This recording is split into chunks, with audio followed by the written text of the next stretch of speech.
Welcome back, everybody. All right. So I want to go ahead and let's redo some of the things that we've done in the last tutorial because it's a really important concept here. So what I'm going to do is I'm going to copy this and paste it a couple times. Now, if you want to go ahead and type them out too, it's actually really good to type it out. But if you want to copy and paste it, that's up to you too.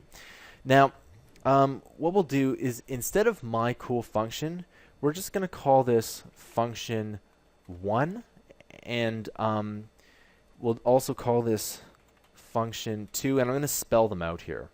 And then we're going to go function 3, just like this, okay?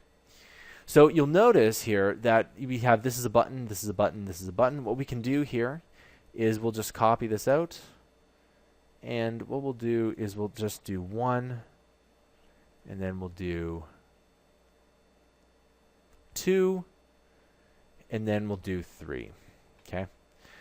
And we have to make sure, there we go.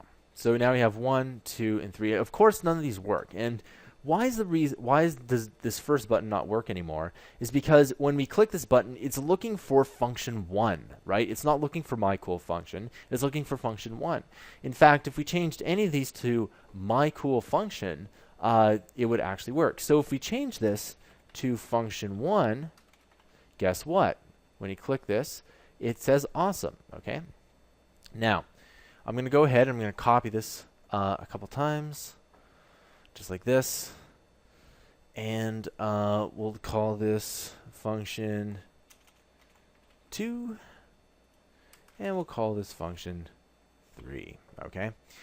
And so if we click any of these here, we know that they say awesome, and then you can see that it's a prevent this dialog from coming up. That's a safety feature. If you've ever gone to any kind of site and it gives you a pop-up, at least that was exploited 10, 15 years ago, and the reason is there's now something in there. So let's go ahead and let's go, we're just going to type in 1, 2, and 3. Okay, and there we go. So button 1 will call function 1, which will in turn pop up 1. Button 2 will call function 2 and will pop up 2. And button 3 will call function 3 and pop up 3. Okay, so we got 1, 2, 3. Okay, and if you really wanted to have fun, you can call this 4.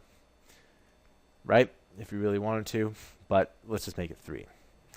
All right, and so you can see that this can scale to whatever we want here. We can have 100 buttons. We can do whatever we want here. Now, of course, functions can do more than just pop-ups here, and I'll talk a little bit about that in the next tutorial. I just want to reinforce what we learned in the last tutorial, and I wanted to show you that we can scale it as well. I'll see you guys in the next tutorial.